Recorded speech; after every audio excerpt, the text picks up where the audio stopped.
Well, it's a very good afternoon to you. Welcome to the West Ham Voice on a Friday lunchtime. I hope you're all doing well.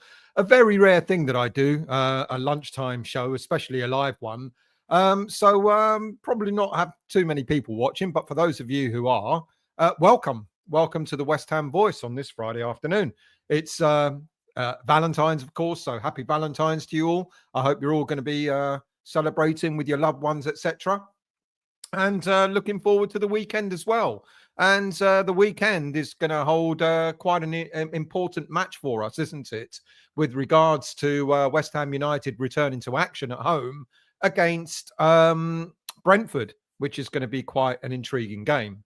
But first of all, we've got to say a fond farewell to a couple of West Ham players who died yesterday. First of all, former academy player Adam King died at the age of 55. He signed as an apprentice on apprentice terms with West Ham back in 1986 and was a regular goal scorer in the academy, as well as making appearances for England under-16s and England under-17s. In 1990, he moved to Plymouth at the age of 20, where he played alongside the now academy manager, Kenny Brown. Thoughts are with Adam King and his family. May he rest in peace. And of course, we also say a fond farewell to the passing of Ronnie Boyce at the age of 82. East Ham-born Boyce joined the club as a teenager and made his debut at the age of 17. He was nicknamed Ticker for his tireless midfield play. Boyce made a total of 341 appearances for West Ham United, scoring 29 goals before retiring in 1972. He became a key member of John Lyall's coaching staff, helping West Ham to win two further FA Cups in 1975 and 1980, and later served as both caretaker manager and chief scout before retiring in 1995. A hugely popular figure, Boyce's incredible contribution to West Ham was recognised with the club's Lifetime Achievement Award in 2019. He made his first team debut in October 1959 in a Southern Floodlights Cup win over Millwall when he was just 16 years and 9 months old. At 17, he made his Football League debut in October 1960 in a 5-2 First Division win over Preston North End. A key member of what many would argue was probably the greatest West Ham team of them all.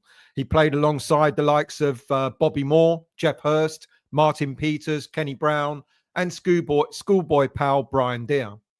Boyce was an integral part of Ron Greenwood's side throughout the 1960s. And in an era when players complain of playing too much football, Boyce played 55 matches in 63-64 season, where he scored the 2 goals in the FA Cup semi-final against Man United, and of course, heading the winner in the FA Cup final at Wembley Stadium in that year. And then the following season, he played a further 54 games and was instrumental in the 2-0 win over TSV 1860 Munich in the European Cup Winners' Cup final at Wembley. A total of 341 games, 29 goals. He was truly a legend. And as I said, after his playing career, he went on to join the club coaching staff, where he was involved in the 75 Cup final. And in the same year, he helped the academy players reach the final of the FA Youth Cup as well. Our thoughts go to Kenny Boyce's. Our thoughts go to his friends and family at this. Ronnie Boyce's friends and family at this moment in time. May he rest in peace. So we've got an important game to play on Saturday, and we are going to be playing Brentford. And Graham Potter has got a much healthier squad at his disposal to choose from.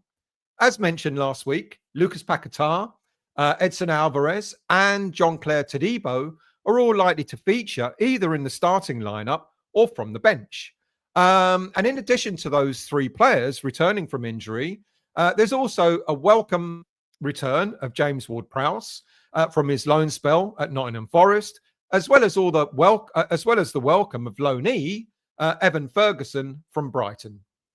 Now, I'll come back to who might feature in the starting lineup in a moment. But what about our opponents, Brentford? Well, their record signing of a year ago, Igor Thiago, is expected to be back from injury, but he won't make it in time for this game against West Ham. The same applies to long-term absentee Aaron Hickey. He's back from training with the senior squad after missing almost 16 months due to a severe hamstring injury. But he too will not feature against West Ham in this game. But they did sign during the transfer window Michael Coyote from Fiorentina on loan until the summer, with an option to buy him for around £14 million. He's a right back. So he may well feature in their defence on Saturday after making his initial sub-appearance against Spurs in the last game where they lost 2-0.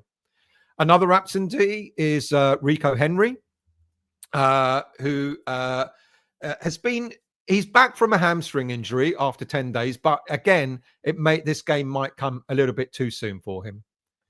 Now, potentially also missing is their goalkeeper, Mark Flecken, who missed the 2-0 defeat against Spurs back on the 2nd of February, and 23-year-old keeper Hakan Vladimarsson may well deputise again for Flecken in this game.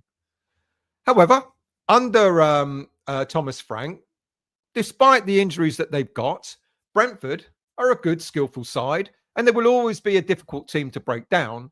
Plus, they always offer a threat in attack.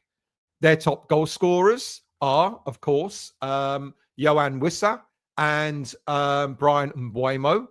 So far this season, between them, they've scored 26 goals, which is more than half of the goals that have been scored against opposition this season. They've also got threats with the likes of Kevin Schade out wide, and their midfield their player that sort of instigates a lot of their moves, Mikkel Damsgaard in midfield as well. Now, he also has a goal threat between them, between Schade and Damsgaard. They've both scored 10 goals between them, and they've made 11 assists so far. So these attacking players will certainly keep our midfield and our defence quite busy. We've got a creditable 1-1 draw against them last September in the game that Hunan Lopetegui fell out with Mohamed Kudus over, who subbed him at half-time just before we got our goal in the second half. Thomas Frank is known for his innovative and adaptable coaching approach. Excuse me 1 second, people. Let's get rid of that.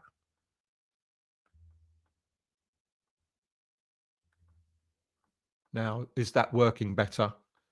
I don't know if you can post, because I've seen people posting and then all of a sudden their comments have stopped. So if you are watching and you can post, please put a post on here, because it looks like the posting has stopped for some reason.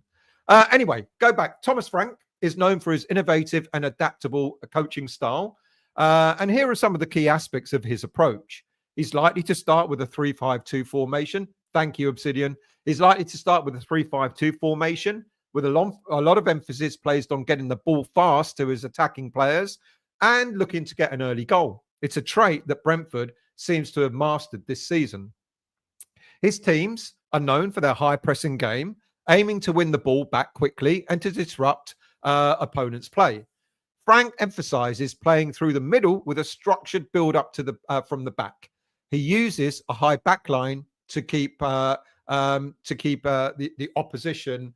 What's the word I'm looking for? He uses a high back line.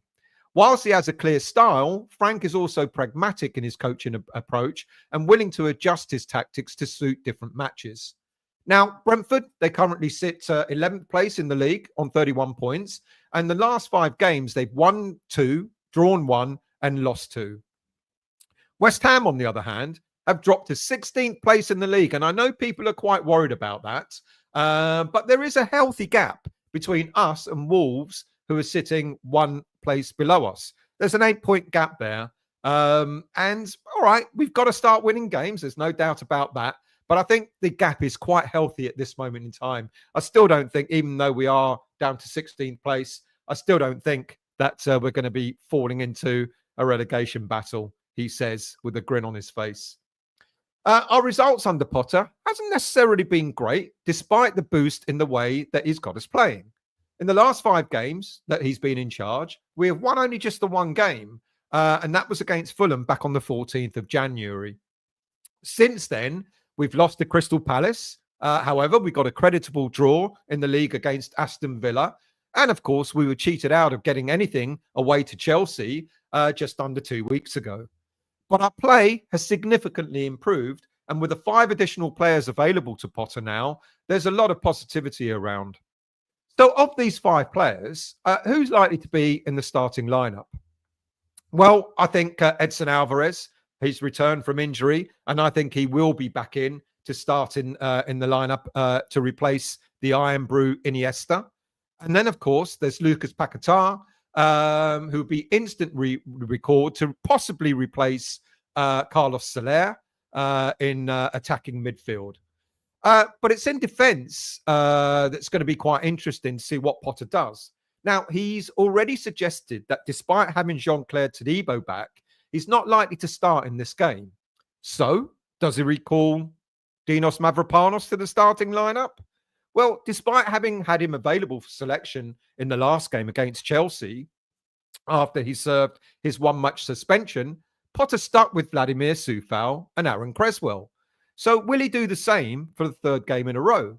Now, in the last game that we lost against Crystal Palace, Mavropanos did play in that game, where Aaron Cresswell played as a left-sided centre-back with Max Kilman operating in the middle of a back 3.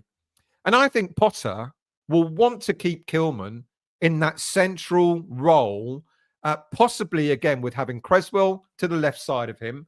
And then it'll be a toss-up between whether he plays Coufal or Mavropanos on the right side.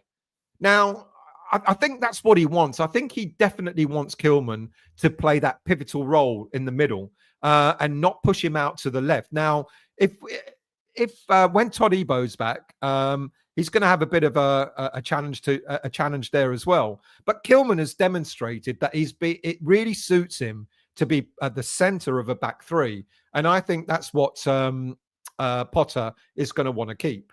I think when Todibo comes back fully match fit, he'll probably play Todibo on the right side and maybe carry on using Cresswell on the left side. Now, Potter alluded to the attacking threat that Brentford have. You know, in his press conference, he talked about Mikkel Damsgaard, a player who links everything up from the middle of the park. He also mentioned Kevin Schade posing as a threat on the left side of attack. Plus, he also talked about Yoane Wissa and Brian Mbeumo. Like I said, having scored already half of Brentford's goals this season, more than half their goals. And so Potter's going to have to ensure that he closes down their strike threat as well as their supply, which comes mainly from Damsgaard. And it's a tough call to make as to whether he opts for the likes of Coufal and Cresswell. But I've got a feeling that he just might do that and then make sure that he's got a bit more security in the middle of the park, hence Alvarez coming back into the team. But what about up front? Now, Potter suggested that Ferguson, Evan Ferguson, is obviously available, but he doesn't suggest that Ferguson will start. Now, he talked about Kudus, Paqueta, and Bowen in their efforts in the striker role since Füllkrug's injury, and he praised them all for what they've done. But with Ferguson coming in, it kind of offers us something quite different up front. Now, I don't think Ferguson will start in this game. I think Ferguson will be used from the bench, and I think Potter will continue to use Bowen in that striker role initially on Saturday. So, what would the overall team look like? Well, Areola in goal. I think he will stick with Coufal and Cresswell either side of Kilman. I think he will ease Todibo back into the lineup. I think Todibo will come on throughout the game. Mavropanos, Not so sure that he will get game time. Let's see how that goes. Alvarez, as I've said, I think will be back in the middle of the park alongside Souček, who will offer that bit more defense in the pivot there. Aaron Wan-Bissaka and Emerson to be used as wing backs. And, of course, Kudus and Paqueta supporting Bowen up front. But then when you look at the bench, all of a sudden we've got quite a lot stronger bench. With James Ward-Prowse, of course, coming back in, with Ferguson being available. But that kind of means that when you've got those players available to you, that means some players are going to miss out. You know, Kalen Casey will probably drop out of the match day squad. Probably Lewis Orford will as well. But I've kept Luis Guilherme on the bench. I think after what Luis Guilherme did on against Chelsea, I think he will keep his place at the expense probably of Danny Ings. Ferguson will obviously be on the bench, and maybe Danny Ings might just drop out of that match day squad as well. So at the back, you'll have on the bench, you'll have Fabianski. I think Scarles will keep his place. Then you'll have the two centre backs, Todibo and Mavropanos. I think the Iron Brew Iniesta has deserved to keep his place, even if it is from the bench. James Ward-Prowse, of course, comes in. Carlos Soler, Guilherme, and then Ferguson. So you've got some decent options from the bench, which will just make it just that bit better for West Ham in the options that will be available to Potter. Let's go into your chat and see what you all think. Daniela, good afternoon to you. No, Elizabeth Lyon. Yes, thank you for reminding me. Rupert, how come here comes... I do only have an hour. I've only used 20 minutes of it. So any updates on your glove and scarf? There's the glove. The other one's still missing. The scarf is gone for good. Good afternoon, Stephen. I hope you're well. Jack, good afternoon to everyone. Good afternoon to you. Obsidian, good afternoon. What has its perks? What perks? Good afternoon to you. Good afternoon to you, James. I hope you're well. Getting paid. You should be paying me, mate, for allowing you to come on the show. Obsidian, you will get your reward in heaven. Not a great fan of Frank. He's decent, but dull in my opinion. Interesting. He was one of the managers or head coaches that a lot of people talked about having at West Ham United. 6:15 here, and I'm off to work. Have a good day at work to you, Graham. I hope the weather's holding out for you. Rupert, Obsidian, bloody hope Stell doesn't join me. No, of course not. Stu, afternoon to you. I hope you're well. Live, and this is it. It's not doing so well in terms of numbers, so I don't know if I'm going to do it again, but I thought I'd give it a try. Let's see. Maybe I'll do it again one more time and see. But yeah, it's the first time I've done I think a lunchtime show for years. Obsidian, he'll be presenting Hammer's voice of God up there. Afternoon to you, Jack. I hope you're well. Obsidian, I want Mav to succeed, but when he starts, it's like starting a goal down. Frog, Mavro handing out the oranges at halftime would be productive. He'll probably drop the oranges. Always nice to see you as well, Matt. I hope you're well. I kind of did start the show by sort of talking about Ronnie Boyce and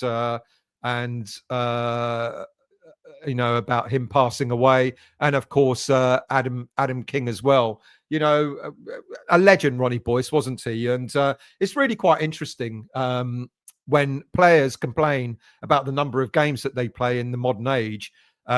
You know, then you find out that Ronnie Boyce, for 2 seasons in a row, played 55 and 54 games in succession, and not on the playing pitches that we have quite right now. You know, they played on muddy pitches, not very good, etc. They didn't complain back then, did they? Jack, Stell, do you think this is a must-win? All games are must-wins. Look, we've got 14 games left in the league, and I know people are panicking, and I know people are moaning at the fact that, you know, David Moyes has managed to get Everton above West Ham in the league. I'm not worried about all that. You know, I'm not looking over my shoulder just yet. Yes, 16th place is not good. It doesn't look great, but the gap, you know, of course it's a must-win. Don't get me wrong. We need to start picking up points. That's without a shadow of a doubt. But there's an 8-point gap between us and Wolves, and I think that's, at this moment in time, comfortable. You know, will Wolves win 3 more games than us between now and the end of the... But then, you've got an even further gap, for the teams that are in the bottom 3. We need the points. We absolutely do. We need to sort of start giving ourselves a bit of a cushion, without a doubt. When we get to the over 30 points mark, you're starting to sort of think, okay, we're reaching a bit more safety. So, yes, it's a must win, but I'm not going to be too disheartened if we don't win. But we do need to start picking up points. Yes, absolutely. What else? Don't tell me that's it, people. A 20-minute show, a 20-minute live show. If you've got any questions, do ask me. Otherwise, I'll bid you a good afternoon. But look, what about the lineup? Do you think that that's the kind of lineup that Potter will go for? Do you agree that Ferguson should be on the bench, or do you think he should be starting? And if he does start, then who goes where? Now, the other week, I suggested that maybe if Ferguson started, you might see Jared Bowen going in the place where Aaron Wan-Bissaka is, that kind of right wing back role, and then Aaron Wan-Bissaka going where Soufal is in that back 3. And I was absolutely hammered for that. But if Evan Ferguson starts, then where does Jared Bowen go? Some people have suggested maybe dropping Mohamed Kudus. I don't agree with that, to be quite honest with you. What would you do? Tell me in your comments. So let's say after this game, after the game against Brentford, Ferguson has proved that he's match fit, etc. So Ferguson comes in the starting lineup for the next game that we have against Arsenal. So what does that mean for Jared Bowen? Does he go to that wing back role, or do you put Jared Bowen just behind Ferguson? And if so, then where does Mohamed Kudus go? How would you set the team up? It'll be quite interesting. I didn't predict scoreline as well. I think it's going to be a high-scoring game, by the way, on Saturday. I think it's going to be 3-2 to West Ham. It certainly isn't going to be a 0-0 ball draw. It's going to be an exciting game, I think. And I just we can't keep a clean sheet, to be quite honest with you, no matter who's at the back. And I'm going to go for a 3-2 win. Rupert, I was lucky to see Ticker's last 3 years at West Ham. Loved his energy in midfield. Sad day yesterday. Absolutely. Gary, good morning to you. Salama, good evening. Good afternoon, mate. I hope Lewis G gets more points or more game time. Guilherme, that's why I put him on the subs bench. I think Guilherme will get a bit more game time. To be honest with you, I think he's a decent player that deserves his chance.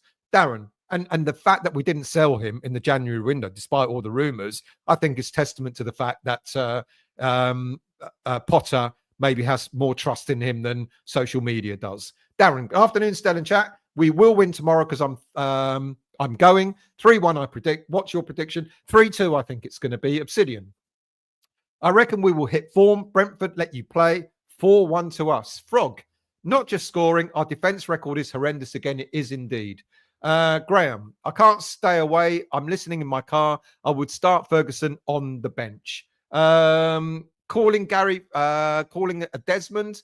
I hope not. I hope we actually do win. Highest. Do you think Kudus is selfish, or is it just an agenda set again? Look, I think I said this in the. I've said this a couple of times over the past few weeks.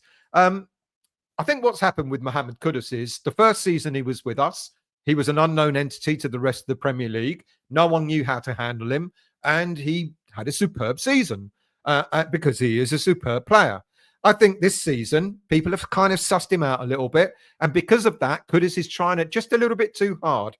And by that, he ends up holding the ball too much sometimes when he should be passing it. You know, he's desperate to try and do well. You can see it's not just about, oh, I'm just greedy, I'm just not going to look up. I think he's just desperate to, he believes he's trying to do the right thing. It worked for him last season. When he took the ball a little bit further on, he scored from it. It's just not happening at the moment.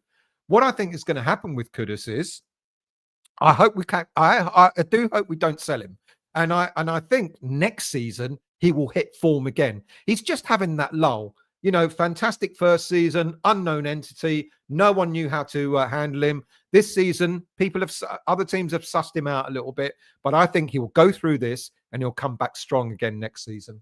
Nickerman, good evening to you, or good afternoon. I keep saying good evening. Keep forgetting it's lunchtime. I don't think starting Soufal and Creswell is moving us forward. I enjoy the lunchtime. I will try and do them again if I get more viewers. I get you, Nickerman. I think it's what Potter has done is he's kind of breathed new life into those players. I think Todibo, when he's fully match fit, will come back in, probably to replace Soufal. But I think at this moment in time, when we don't have a left-sided centre-back, I think Creswell might keep his place.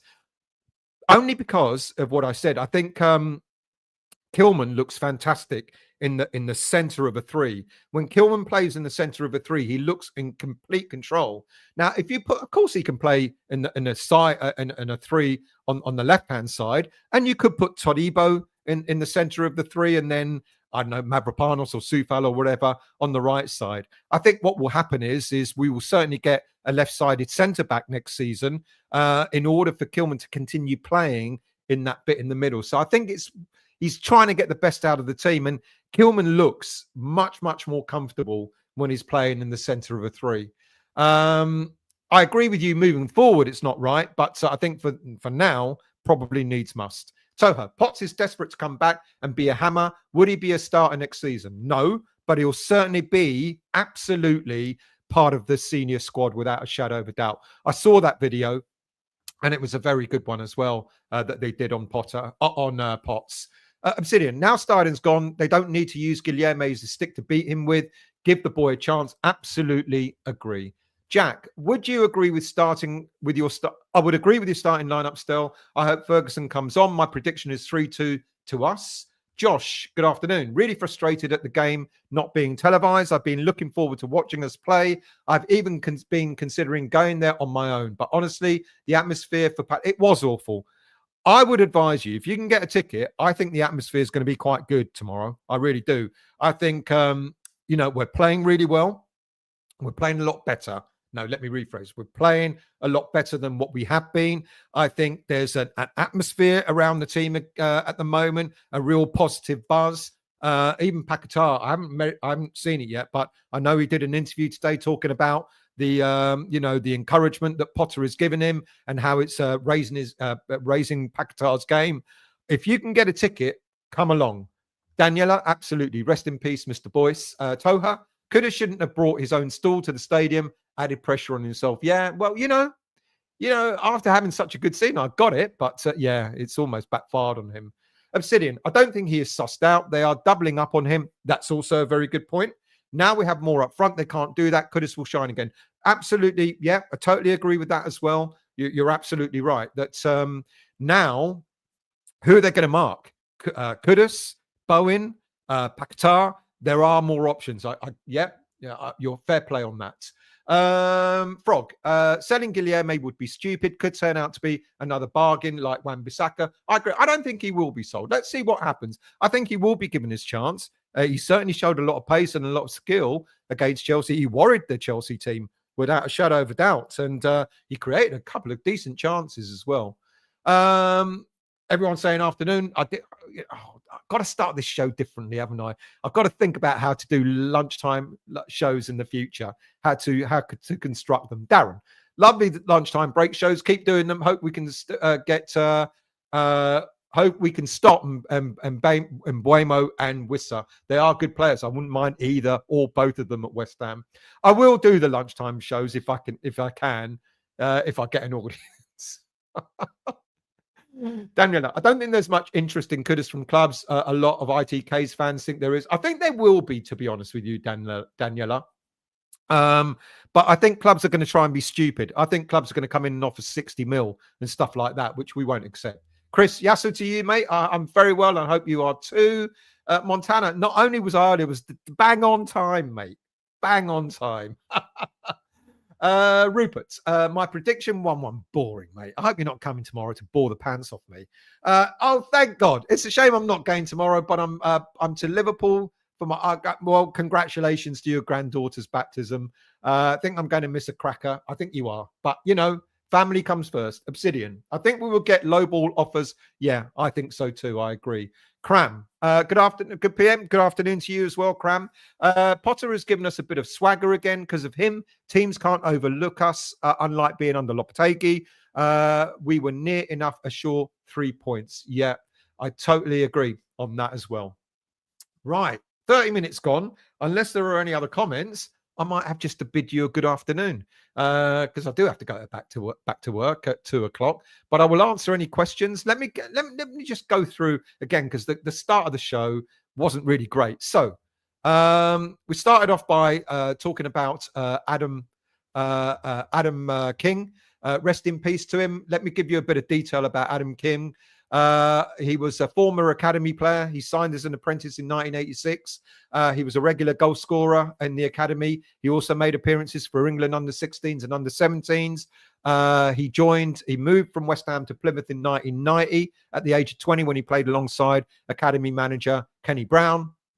And may he rest in peace, young, died at the age of 55. And of course, also rest in peace to Ticker Boyce, Ronnie Boyce. East Ham-born Boyce joined the club as a teenager, made his debut at the age of 17. Nicknamed Ticker for his tireless midfield play. He made a total of 341 appearances for the club, 29 goals before he retired in 1972. He was a key member of John Lyle's coaching staff, whether he helped us to further get two FA Cup wins in 75 and 80. He also served as a caretaker manager, and he was also a chief scout before retiring in 1995.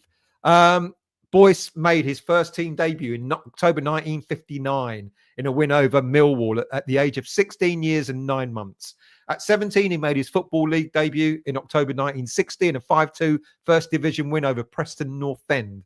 A member of what many would argue is probably the greatest West Ham team of them all. He played alongside the likes of Bobby Moore, Jeff Hurst, Martin Peters, Ken Brown, and schoolboy friend Brian Deere. He was an integral part of Ron Greenwood's side throughout the 1960s. And as I said, in an era when we now complain, while players complain about playing too many games, Boyce played 55 matches in the 63-64 season. He scored the 2 goals in the FA Cup semi-final against Man United. And of course, he the headed winner in the FA Cup final itself. The following 54 games and was instrumental in our 2-0 win over 1860 Munich in the European Cup Winners' Cup final. After his playing career, he went on to join the club's coaching staff. So he was when you talk about legends in football, or especially at West Ham, you've got to say Ronnie Boyce was undoubtedly one of them. So may he rest in peace.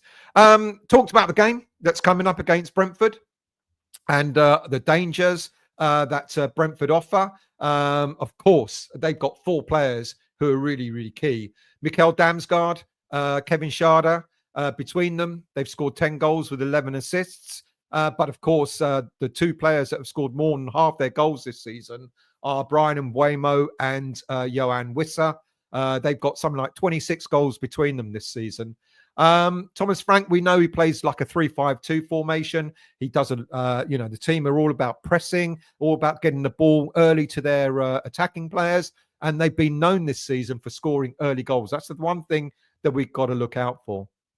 And when it comes to West Ham, what a fantastic present for Graham Potter to have 5 players available to him that weren't in the last game against Chelsea. There are, of course, Edson Alvarez, Lucas Paqueta, Jean-Claire Todibo's back.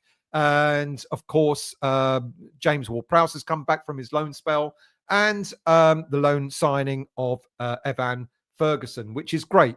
It gives us options in selection on the pitch and also on the bench as well. This is my lineup. This is who I think he's going to start with. I think he will go for Soufal and Cresswell, only, as I said earlier on, to allow Kilman to play that central defensive defender role. And I think Kilman really relishes that role.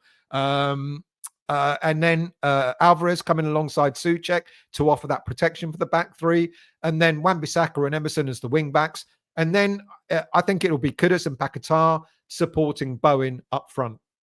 And as I said, you look at the bench, I think Ollie Scars will retain his place. I think Guilherme will retain his place. A couple of the young players will drop out. Lewis Orford and Kalen Casey, unfortunately, will probably miss out. I think the Iron Brute Iniesta will stay on the bench. James Ward-Prowse, of course, offers us a lot of experience. Carlos Soler, and of course, Ferguson too.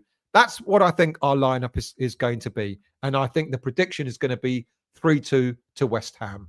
Paul, Still, love your show. So informative. I was a bit flaky at the start there, Paul, but thank you for that. Really appreciate that. Darren, hope Kudus stays. Agree that he will have a better season, especially with Potter in charge. Hope there's a minute silence. I think there will be absolutely a minute silence for Adam King and Ronnie Boyce. He will be nicknamed Boise nowadays.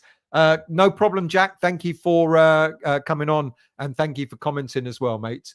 Paul, Kudus needs to look up and pass and become a more team. I think he'll get there under Potter. I think Potter will instill that in him. Peter, what does a trendsetter like you have for lunch? No lunch. Lunch is for wimps, isn't it?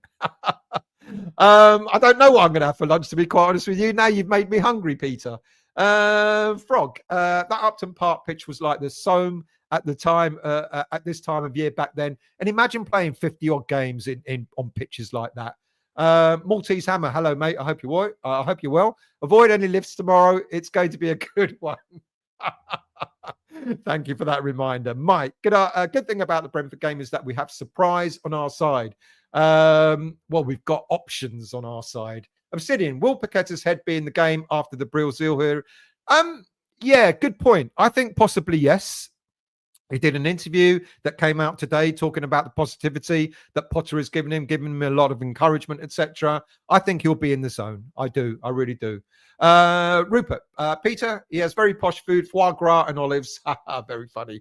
Daniela, Brentford have gone off the boil lately. They have, but they're still dangerous. I agree with you on that. Sarif, afternoon, mate. I hope you're well. Good afternoon, mate. Good to see you live. You're going to do a late Friday night show with it? Not tonight. I messaged him on Tuesday and I said, you're up for Friday? And he went, Valentine's. And I thought, oh, shit, I booked a restaurant, didn't I? So no, mate, I'm afraid not. Paul, still looks like an attacking threat. Absolutely. Afternoon to you, Fred. I hope you're well. Daniela, nice show. Missed the start. Watch it later. Well, that's why I repeated it, because the start was pretty awful. I'm going to stop there. I'm going to let you guys go and have your lunch. I'm going to go and eat my foie gras and olives. According to who said that? Rupert, of course he did. Rupert's more posh than I am. Not that you know it. Anyway, thank you all for watching. Thank you all for listening. If you're new to the channel, you come across this channel thinking, well, who the hell's this? Please do become a subscriber of the channel, and please hit the like button as you leave the show. Thank you all for watching, and come on, West Ham. I think it will be a great atmosphere on Saturday. I'm looking forward to it. 3-2 win to West Ham, and we march on. Thank you for watching, and I'll see you soon.